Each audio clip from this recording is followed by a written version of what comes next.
En manchette cette semaine, entre 20 000 et 30 000 poissons ont été sauvés dans le fleuve Saint-Laurent cet automne. Area municipal councils are looking at ways to better engage citizens and increase council meeting attendance. En studio, nous recevons Michel Vallée qui nous parle de la nouvelle politique culturelle de la ville de Vaudreuil-Dorion.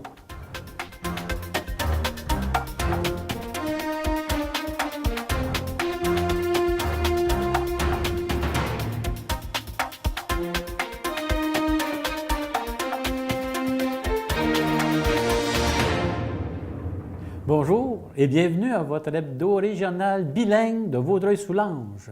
Bonjour Carmen. Hi Robert. Welcome to the weekly bilingual news broadcast for Vaudreuil-Soulanges. So Robert, I hear there's some happy little fish in the St. Lawrence? Oui. Du 28 octobre au 12 novembre, Hydro-Québec a procédé à la vidange de ses 3 bassins qui alimentent les centrales d'Essèdre et de Beauharnois. L'opération consiste à l'enlèvement des bouées de sécurité pour ensuite abaisser le niveau de l'eau de quelques mètres dans les bassins entre le lac Saint-François et le lac Saint-Louis.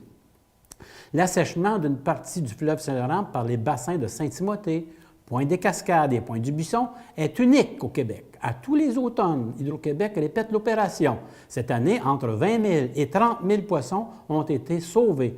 Monsieur Jonathan Petit, conseiller en relation avec le milieu à Hydro-Québec, nous donne plus de précisions. L'abaissement du niveau de l'eau permet, entre autres, de protéger les barrages et les digues des 3 bassins d'Hydro-Québec des glaces et des emballages qui peuvent se former pendant l'hiver. Donc, pour atténuer l'impact environnemental des activités liées à la vidange des bassins, Hydro-Québec a adapté ses directives d'exploitation. Donc, on a 2 mesures particulières. Donc, premièrement, lors de la vidange des bassins, Hydro-Québec procède de façon très graduelle et très lente. Ça permet à la grande majorité des poissons de se diriger naturellement vers les zones en eau plus profonde. Donc, juste pour vous donner une idée, on abaisse le niveau d'environ 4 cm à l'heure. Par contre, malgré la lenteur du processus, il y a tout de même des fosses qui se créent et certains poissons peuvent rester emprisonnés dans ces fosses lors de l'abaissement du niveau de l'eau. Donc, pour aller récupérer ces poissons-là, Hydro-Québec mandate une firme spécialisée qui détient tous les équipements nécessaires, là, comme des outils de pêche électrique, des filets et des embarcations, également un hélicoptère. Et avec cet équipement-là, les biologistes et techniciens embauchés vont récupérer la grande majorité des poissons qui peuvent rester emprisonnés dans les fosses. Newly elected Hudson Mayor Ed Prévost expressed frustration at the low voter turnout at that city's first council meeting since the November elections. Hudson's voter rate was just under 50%, and Vaudreuil-Dorion, with the largest population in the MRC, had a voter rate of only 27%. A number of regional mayors have begun to address the issue of civic involvement and are looking at implementing a live streaming system to allow residents to participate in council meetings from the comfort of their own homes. Cette année, la ville de Vaudreuil-Dorion adoptait une révision de la politique culturelle. Au nom de C'est sur la télé, notre productrice Chantal Bédard a siégé et participé aux délibérations. C'est avec tam-tam et trompette que les grandes lignes de cette nouvelle politique culturelle ont été dévoilées à la population. En studio, nous recevons Michel Vallée pour nous en parler. Bonjour, M. Vallée. Bonjour. Et bienvenue à l'hebdo régional de Vaudreuil-Soulanges. C'est vraiment un honneur d'être ici. Très content d'être là. Hi, Mr. Vallée. Welcome to the studio. Before we begin discussing the new cultural policies, can you join us in having a look at the report that our stagiaires prepared?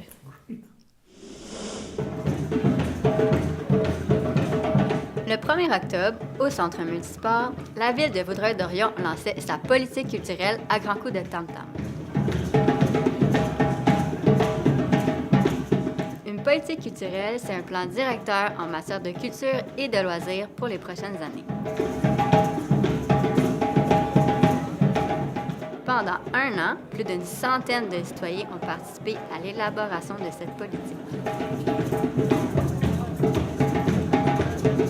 Supervisé par un comité de citoyens, dont C'est sur la télé faisait partie, Michel Vallée est venu présenter ce projet d'outils citoyens et de cohésion sociale.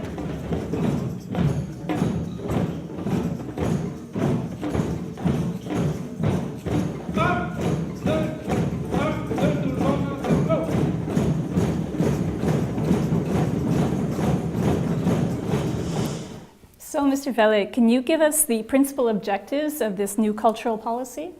Les objectifs d'une politique culturelle, c'est carrément de se doter de plans d'action et je dirais de lignes directrices pour les prochaines années en matière de culture. En fait, c'est comme si on décidait d'un plan en disant on va prioriser telle ou telle chose ou on va agir, par exemple, avec tel type de clientèle. Les questions qu'on s'est posées au cours de l'année qu'a duré le processus de création de la politique, c'est vraiment, à Vaudreuil-Dorion, qui on est? C'est quoi qui a été fait dans les dernières années? Qu'est-ce qui nous ressemble? Qu'est-ce qui est nous? Et donc, à partir de ça, on a fait des choix. Qu'est-ce qu'on fait au niveau des priorités pour les enfants, pour les familles, pour les adolescents, pour les adultes, pour les personnes âgées?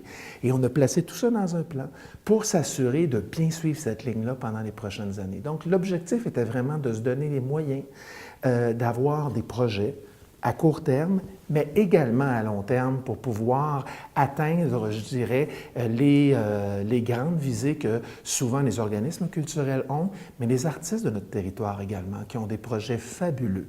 Alors, pour s'assurer de bien les réaliser, il fallait tout mettre ça dans un plan, et c'est ce qu'on a réalisé avec la population au cours de la dernière année et demie, presque. And does the policy reflect the diverse cultural background that we're seeing in the community? Tout à fait. C'est justement pour ça qu'on a refait la politique culturelle. La politique culturelle était là depuis plusieurs années. Et on était rendu à un point où il fallait la transformer. Elle a été faite à un moment où on était à peu près 15 000 citoyens à Vaudreuil-Dorion. Aujourd'hui, nous sommes 35 000. Donc, ça change complètement la donne. Avant, on était une population, par exemple, pratiquement 100% francophone ou pas loin. Maintenant, 40% de notre population, ou presque, ne parle pas français à la maison. Alors, ça change la façon de voir les choses. Il y a beaucoup de jeunes familles qui sont arrivées alors que la population était vieillissante avant. Alors, ça a complètement changé. Il fallait se doter donc d'une nouvelle politique et l'arrivée massive de gens de partout avec des cultures diverses a fait en sorte que la ville de Vaudreuil-Dorion a le privilège de pouvoir compter sur des citoyens avec des richesses incroyables à nous partager. La politique culturelle voulait s'assurer qu'il y ait l'écoute et le respect de ces différences-là pour qu'on puisse ensemble bâtir notre communauté d'aujourd'hui et de demain. C'était ça le principal objectif.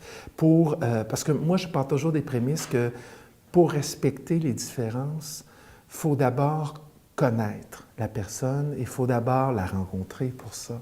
Donc, c'est le pari qu'on fait qu'avec la nouvelle politique culturelle, on va pouvoir encore plus aller à la rencontre de l'ensemble des citoyens pour que les actions culturelles futures nous ressemblent, tout simplement. Première politique culturelle qui fut mise en place en 1998, si ma mémoire est bonne. Est-ce que la Ville a évalué les impacts de cette première politique-là dans son développement?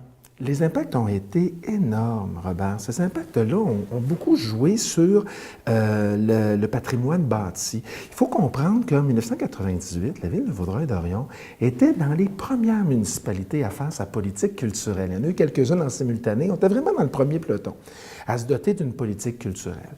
Et donc, à partir de ça, il y a eu énormément de travail qui a été fait par le comité en place en 1998, qui a suivi donc la création de plusieurs autres comités pour la restauration, entre autres, de la Maison Valois, les aides qui ont été apportées à l'Église Saint-Michel, à la Maison Tressler, et des aides récurrentes par la suite qui sont arrivées chez les organismes, les différents organismes du milieu, que ce soit le musée, je nomme Tressler, il y en a plein.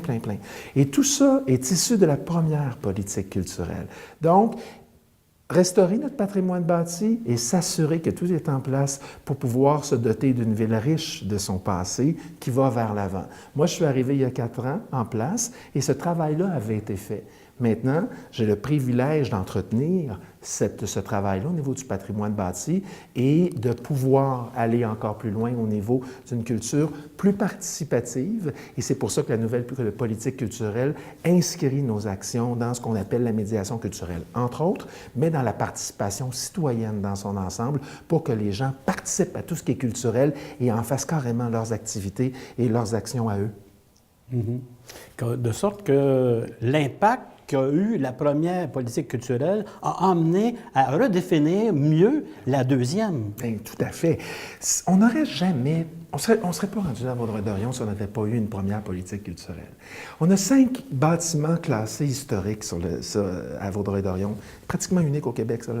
Il y en a d'autres, mais on fait partie d'un beau peloton de villes qui ont à cœur leur patrimoine bâti, qui ont à cœur également leur patrimoine oral. C'est quelque chose. Le patrimoine oral qui permet justement de se souvenir et d'aller encore plus loin. Pour Vaudreuil-Dorion, c'est essentiel. Et là, on était rendu à faire en sorte que la population participe encore plus. Actuellement, Vaudreuil-Dorion, et c'est à la suite, en même temps, chevauché avec la politique culturelle, il y a 400 actions de médiation culturelle, 400 ateliers publics qui sont faits par année dans les résidences pour personnes âgées, auprès des enfants, auprès de toutes les clientèles, et pour justement s'assurer que les gens s'approprient la culture comme quelque chose de simple qui fait partie de nos vies. Pas compliqué, la culture. On peut tous en faire. La culture, c'est pas pour une élite avec quelqu'un sur une scène, puis nous uniquement dans la salle pour applaudir. Ça peut être ça, mais vous pouvez vous retrouver aussi avec l'artiste pour échanger et pour créer des liens, des rencontres qui vont vous rester marqués à vie. C'est ça qu'on a voulu créer. Le pont entre l'ancienne politique culturelle et la nouvelle nous permet de faire ça avec notre population. Donc, il nous restera à observer les impacts de cette dernière politique. On va regarder ça ensemble et on va travailler très fort avec des gens, entre autres, comme justement quelqu'un de chez vous là, qui a fait un travail magnifique. On a adoré travailler justement avec C'est sur la télé parce que pour nous, c'était important qu'au niveau des médias, au niveau des communications, on ait vraiment le pouls de ce qui se passait. Alors, pour ça, nous, c'était vraiment important et donc on va continuer à aller dans cette direction-là pour continuer à faire grandir la ville. 35 000 habitants, c'est pas terminé et on a plein d'autres outils culturels dont on a besoin. Bien, on vous remercie beaucoup, M. Vallée, de votre présence et puis on va suivre ça de près. Bien, merci à vous deux et merci à toute l'équipe. C'est un privilège d'être avec vous ce soir. Thanks for joining us. Thank you. The City of St. Lazare has formally adopted a resolution to create an environment department that will oversee any future development in conjunction with other municipal departments. Recently re-elected Mayor Robert Gramado said he welcomes the resolution and that with every decision made at the municipal level, the environment will have to be taken into consideration. Gramado said the new department will enable the town to adopt better conservation procedures and manage its environmental resources more efficiently in the future.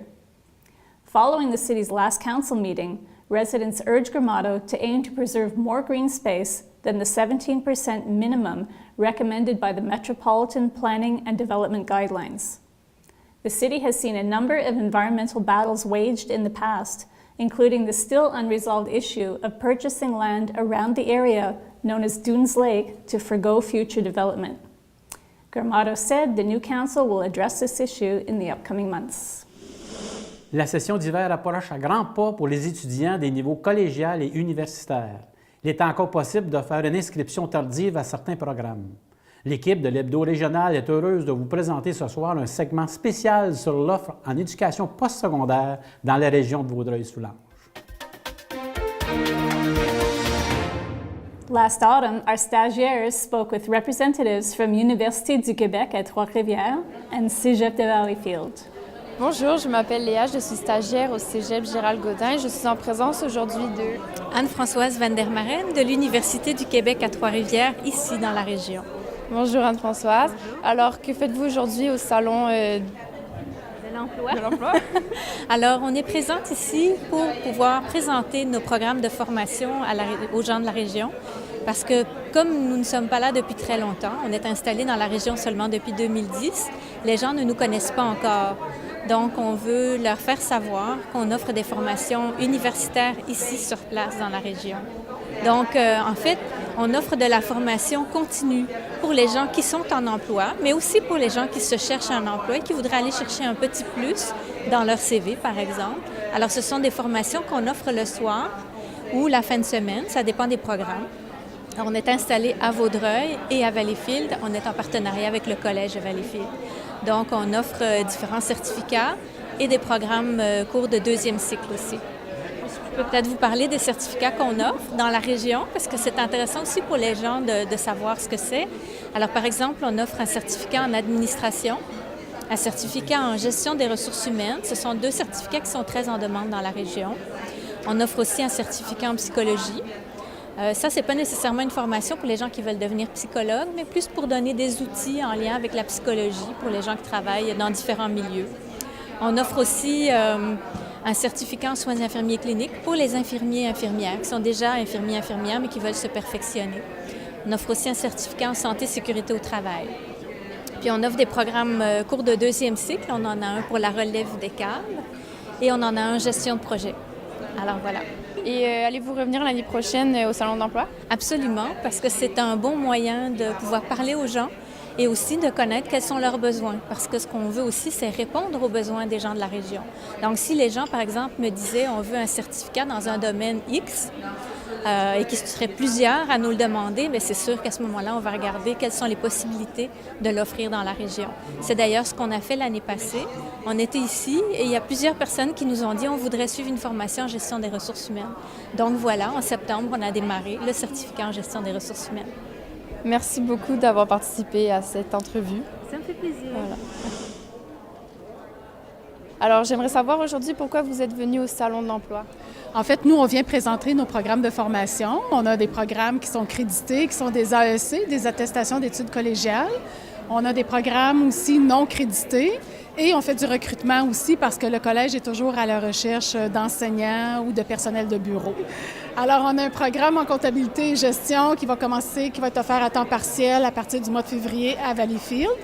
Et on a un programme en logistique et transport qui va commencer en février aussi à Valleyfield. Parce qu'on a un centre à Vaudreuil et un à Valleyfield et un à Châteauguay. Alors, je vous remercie de nous avoir fait cette entrevue avec nous. Merci. Le cégep Gérald Godin s'affiche comme leader dans le domaine des applications mobiles, une tendance incontournable chez la nouvelle génération. Nos stagiaires ont rencontré le responsable du programme, Luc Chapelot.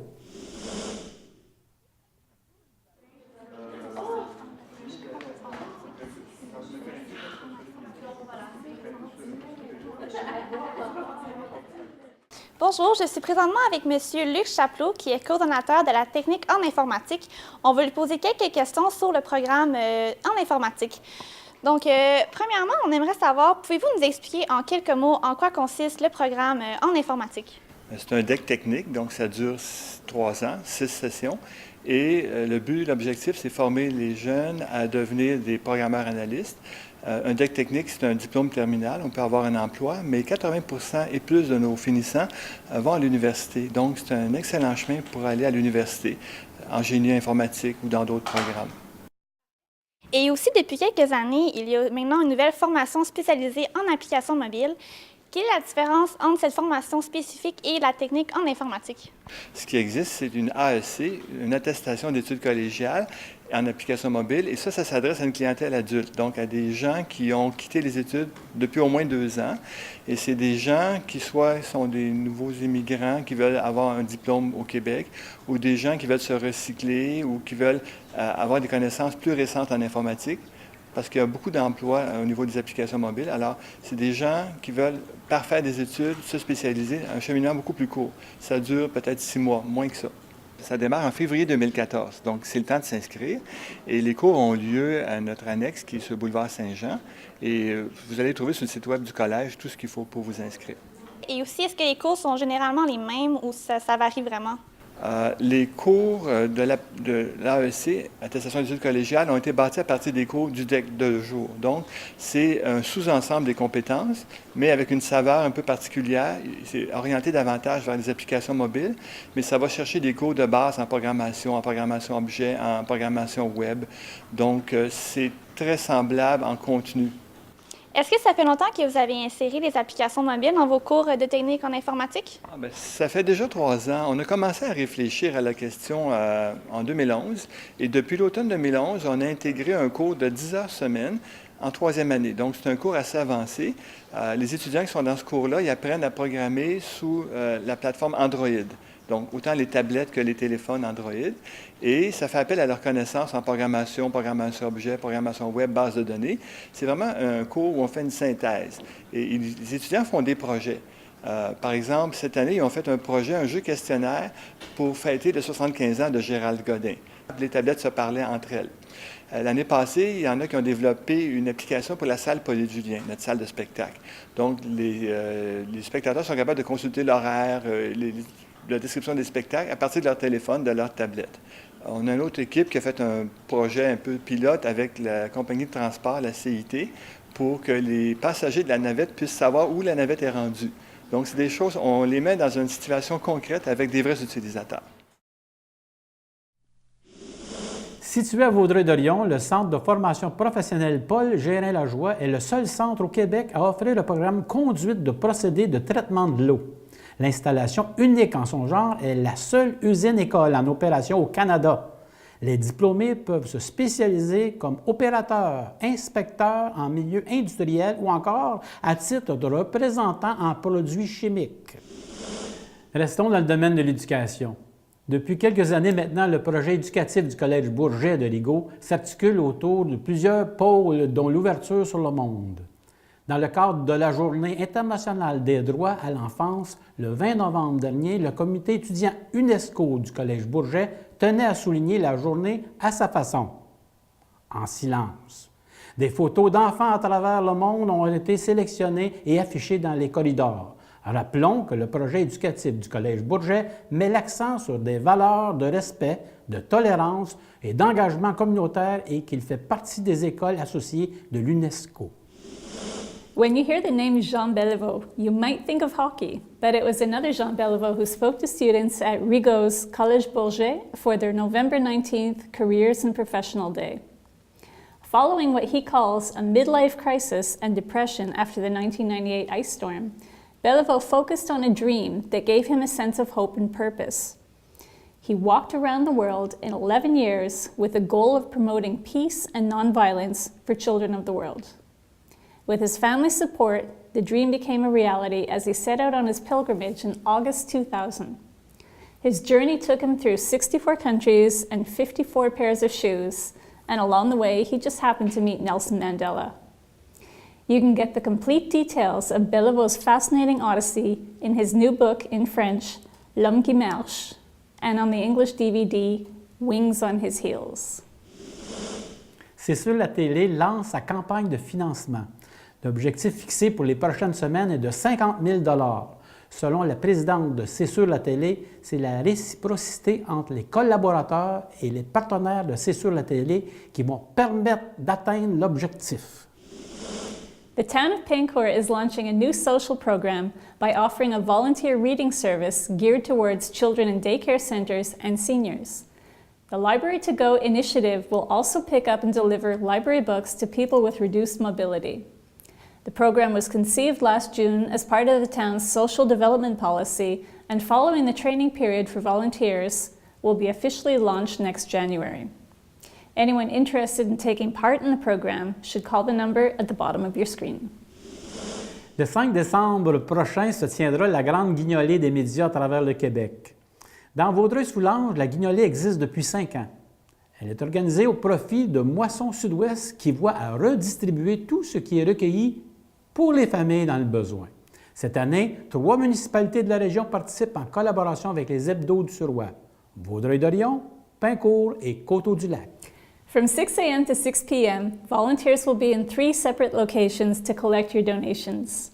You can drop off non-perishable food items or money at the location on St. Charles Avenue in front of Cajot Sport in Vaudreuil-Dorion, in front of the Provigo in Coteau-du-Lac, and on the corner of Boulevard de Lille and 5th Avenue in Pancourt. Selon le dernier recensement, 12 000 résidents du Suroît ont recours à Moisson Sud-Ouest chaque année, dont 37 % sont des enfants. La Banque alimentaire redistribue à plus de 20 organismes dans la région de Vaudreuil-Soulanges. The City of St. Lazare is hosting an introductory workshop on ebooks for beginners. This session will explore what an ebook is, how to purchase an ebook reader to suit your needs, and how to find and borrow books. Courses will be offered in French December 11th and in English December 18th. No reservations are necessary. Le 5 décembre prochain, les étudiants de 2e année en arts et lettres, profil cinéma et communication du Cégep Gérald Godin présenteront leur travail de session. Plusieurs de ces élèves ont été stagiaires avec nous tout au long de la saison. L'événement se tiendra à 18h30 à la salle Pauline Julien du Cégep Gérald Godin. Le coût d'entrée est de 10 $. Les jeunes finissants présenteront également leur travail de photos et d'images publicitaires. An exhibit of handcrafted elves and folklore characters is on display at Notre-Dame de l'Île Perros, Marie Huguet Library until the end of January. The works of theatrical costume artist Joanne Zucham, the assortment of characters are made primarily from recycled textiles and are right at home in the world of imagination and exploration at the library. Votre communauté réalise un projet mobilisateur? Celui-ci pourrait être admissible au prix Ruralia Desjardins.